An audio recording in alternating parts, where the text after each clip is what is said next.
Hi everyone, I am Dr. Adam Foxon, And I am Professor Jack Cunningham. and together we are Fast Football and Philosophy. And for our very first episode of our podcast, we are going to be talking about everyone's second favourite Australian man, who is Ange Postecoglu. We're also going to be talking about Karl Marx. So, Jack, can we talk about Karl Marx and Ange Postecoglu? Absolutely not, Adam. But having said that, let's have a go. Let's have a try. Let's see what happens if you do. Okay, but this needs to be taken in the vein that it's intended, and it is a philosophical and sporting experiment. Okay. When Ange was the manager of Nottingham Forest, he looked very dejected quite a lot of the time because his time at Forest was shite, and it ended up with him losing to FC Midtjylland in the Europa League. And at the time, the commentator said something about him being very alienated, and it kind of sparked something in me, and I thought, oh, Karl Marx, alienation. But then I thought, I don't know anything about Karl Marx or alienation. So what do you know about Karl Marx and alienation? Yeah, okay. So we have to go back in time a little bit here. So bear with me. Karl Marx is a 19th century German philosopher. And he was a student under another great philosopher called Hegel. And he has an idea that all history is a history of struggle, and it goes through very, very defined epochs. Okay, so the epoch that we're interested in now is just before the Industrial Revolution. And in that society, people tended to live in small parishes. They were reasonably poor, but everybody was the same. But there was no real life-threatening poverty on a grand scale.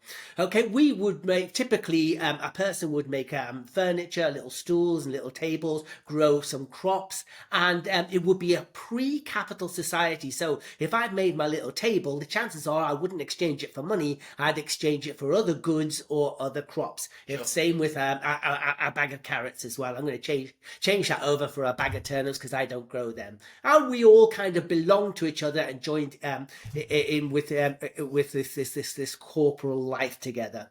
Then the Industrial Revolution comes along.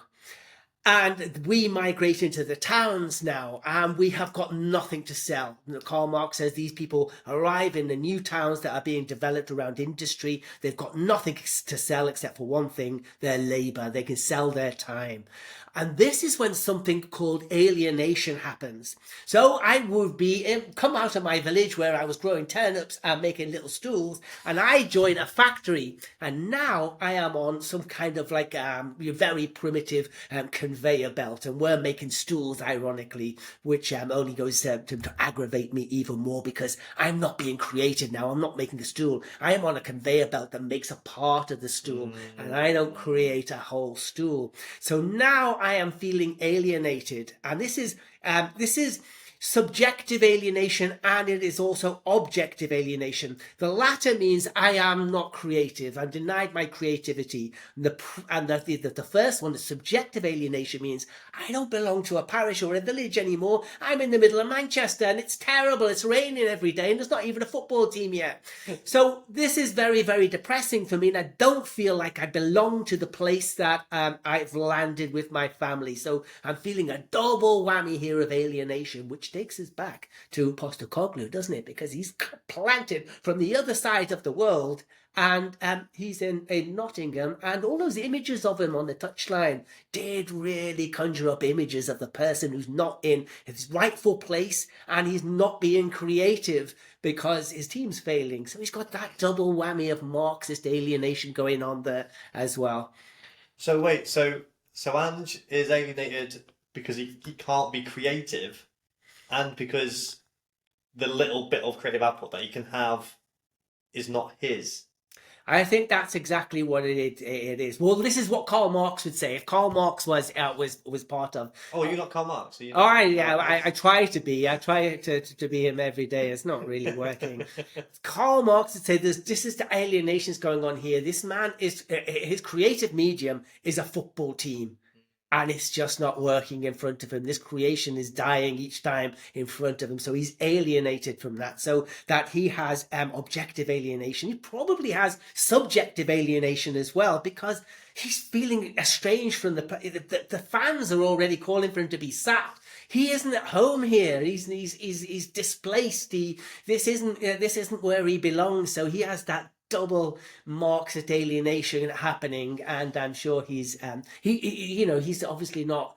Well, I don't know this. I don't think he reads much Karl Marx, but if he did, I think he would have been comforted by the knowledge that this is a thing. This has been identified philosophically, and now he knows what's happening to him. He can understand the world he's living in. You think that if Big Ange knew more about Karl Marx, he would have kind of fielded that phone call from Marinakis with glee? Is that what you're saying? No, not exactly, but it would have helped, wouldn't it? Like, I think part of alienation is that you're just kind of confused about what's happening to you. And that's horrible. That's like having an illness that nobody knows how to diagnose and you don't know what it is. Okay? If you go along to the doctor and they say, I'll tell you what this is, and they diagnose you, you're still feeling the same when you walk out the doctor. The doctor might even say to you, but there's no cure for it and I can't help you.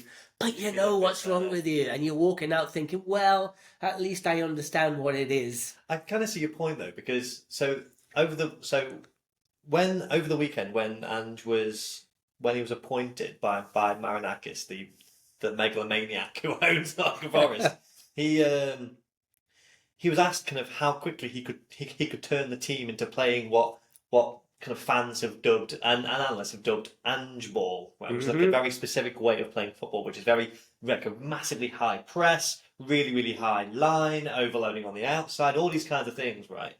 And he said, and I'm not going to say it like kind of word for word, but he basically said, "Oh, they'll know how to play by Wednesday," right?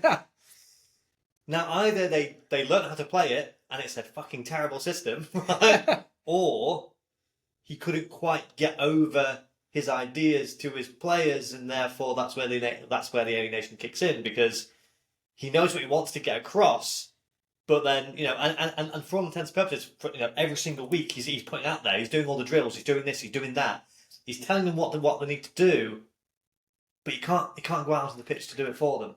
Yeah.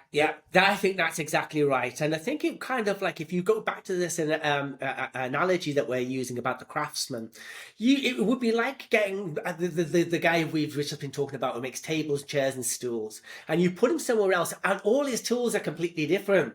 He didn't grow up with any of these tools, but he's still trying to make that lovely chair that he used to make back in his village, and he can't. This is frustrating. This is like making it with a knife and fork. He doesn't know how to do this. And also going back to the chairman, that also kicks in with Marxist analysis of history as well. The chairman is the factory owner. The factory owner doesn't know how to make a stool or a table or a chair. He hasn't got a clue. He just owns a factory where other people are making these parts that are assembled. Yeah. But he thinks he's an expert. He thinks he knows exactly how to do it. He thinks he knows how all the people working in his factory should do it. He hasn't got a clue. He hasn't got so much of a clue that he doesn't know. This is what's happening here. So he runs on the pitch and he's ranting and raving because he knows exactly what the team should be doing. Yeah. Except he doesn't. He's too stupid to know that he doesn't know. Yeah, so it's like a reverse Socrates, is what we're saying. Exactly. Oh, interesting. Because actually he did do that. So last season, when under Nuno Espirito Santo, when they were doing really well and they were so close to getting Champions League football, I think they lose a game against Everton or West Ham or whatever it is, or maybe they drew. And he comes like streaming out onto the pitch and he's screaming it at Nuno and he's giving it all this, and you think they're gonna have a fight here, like they could have had a fight. Yeah. And Nuno's, he looks one. There was one football journalist. It was Jonathan Wilson, I think. Was it Jonathan Wilson? It was someone from the Guardian, and they referred to Nuno Espirito Santo as a dying Jedi or something, because he's had like his hood up here, like this really long beard, and I think he'd take him. I think he'd beat him all. Yeah. Well, yeah, and this is also part of the problem, isn't it? You get these people, these new chairmen, and they've got loads of money and they really like football, so therefore they think that there's an entitlement here that I need to have a team that wins all the time. Yeah. Well, what's happening? It just doesn't make any sense to them, and they haven't got the cop on to know that it's a little bit more complicated than that, and the modesty and humility as well to say somebody else knows a lot more than I do, and that's why they run on the pitch and embarrass themselves like that. It is also the alienation also extends, I think, in the modern game to fans as well. You're a diehard Nottingham Forest fan, and you've been following this team all this time, and then someone comes in, a billionaire, without much knowledge of this, and you feel alienated from this club now. It's not you. This isn't what's happened to my club has been taken off from me. This is like the villager who used to have a little kind of workshop making stuff. That was his. That's ours. That's and then along comes the rich duke and takes it over, and suddenly it's not theirs anymore. So, but then there was, but I guess there are some benefits to that as well, though. In greater employment opportunities, I suppose, if you turn that workshop into a giant workshop, because ultimately Forest were in a tricky position, and when Maranatha comes in, and he kind of employs more people, he brings in lots of players. When Forest first came into the Premier League again under him, they bought something like 30 players into the club, and everyone was like, how are they going to keep all these people happy? It was kind of like a budget Chelsea, and they weren't able to keep everyone happy. I mean, in the end, they did under Nuno and his expertise, funnily enough. So are there some benefits to that, to having a megalomaniac in charge? And I can understand how that might lead to some alienation from the fans. But maybe there's so is there like a growing discontentment, is what I'm asking, and then does that lead to something quite pivotal, or? Yeah, I think that there is a growing discontent. So Marx would say this in history. We all go, capitalism is better than feudalism, by the way. So we all end up in Manchester in this factory. And in many ways it is better. It will get steadily worse as we are more and more alienated. And then along will come the third and final phase, which is communism. You'll take over the factory. You'll own the means of production. What Marx would say about the footballing world is we're in this capitalism of a stage of football. Inevitably, we will end up in a stage where it is group ownership, and the fans will take the game back. And hang on a minute. This is getting this. We are verging into serious territory here, Jack. Right? So, all I'm thinking here is that. And actually, this is massive, because lots of people, especially fans nowadays, they think that football is getting better because of because of all the cash into it. The Premier League has been taking all this cash for so long now. It really feels like it's kind of got this kind of special status in the game. But actually, lots of people are feeling more alienated against it, and that's why we now have all these calls for the new independent commission and all these kind of things, and the independent regulator for football. That Crouch, I can't remember her name now. She's really kind of trying to forward, and that's going to come in as well. Is that are we saying that might lead eventually to kind of fan ownership of clubs, or are we? Is football the opium of the masses? Is football quite literally kind of going along this kind of historical materialistic trend? Is it? Well, that's the big question, isn't it? And that's where Karl Marx would say certainly it is. Certainly it is. It will end up, we'll all have we'll all be shareholders in our favourite club.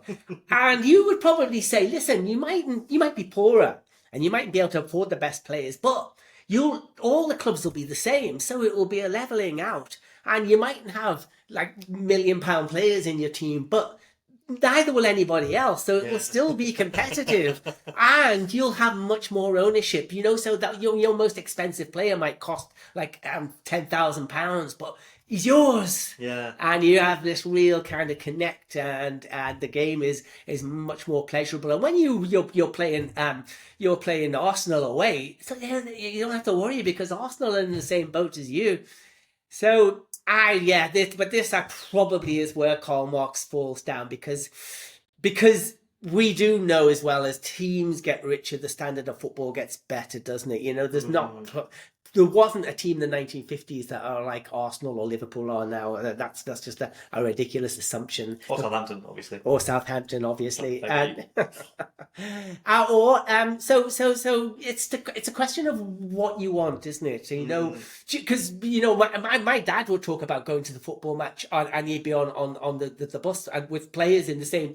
He's going to watch Liverpool, and he's on the bus with the players, and there's something absolutely magical about that. That's a connect, you know. But I guess you're not going to have a poster of them on the wall. No, you're not. You're not going to have a poster of them on the wall. They look bloody horrible for a start, didn't they? Keep you awake all night. Any 25-year-old man. Yeah, exactly. No, the hair was and the facial hair was that was a problem.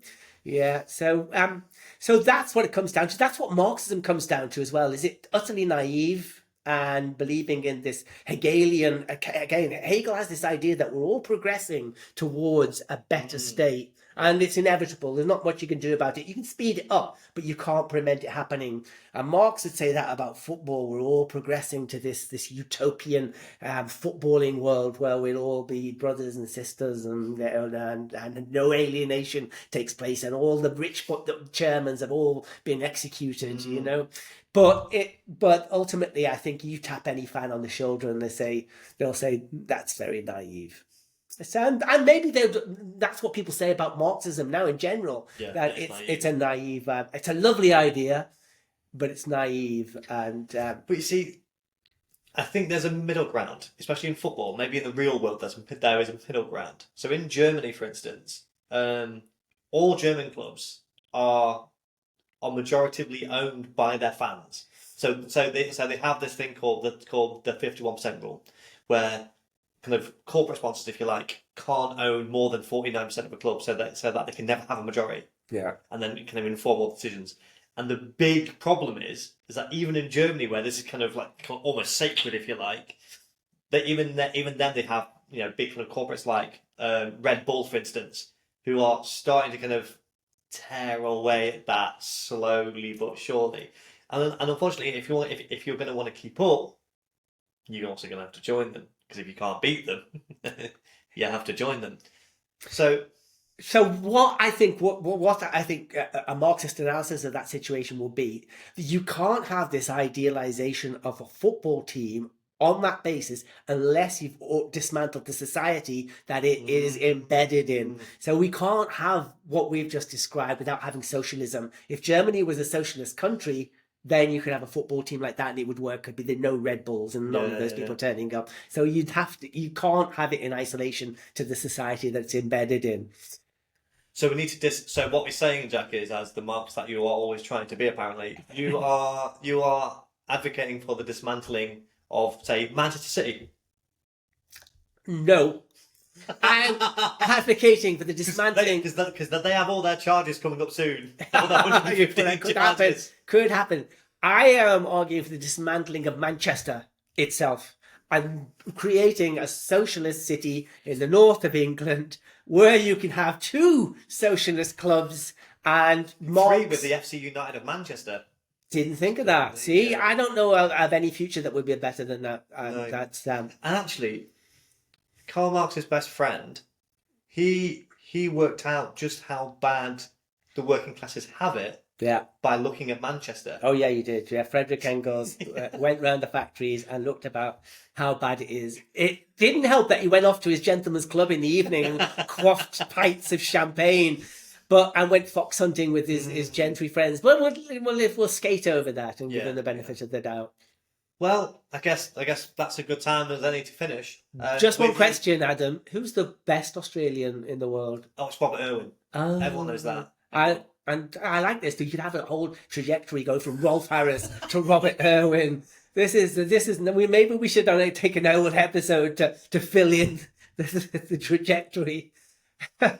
Yeah, I mean, we could do, actually. Yeah, we could do. Well, I mean, if you can't tell what time it is, I think we need to end there, actually. Yeah. So thank you for listening, everyone. We really appreciate your time and to getting past for getting past all of that nonsense. Next week, we're going to be looking at Manchester United and just how shit they are. And then we're going to be looking into how evil Diego Maradona is. We're going to be proving that he is he's an evil. He was an evil footballer. Very nice man, but an evil footballer. Can you tell what it is yet?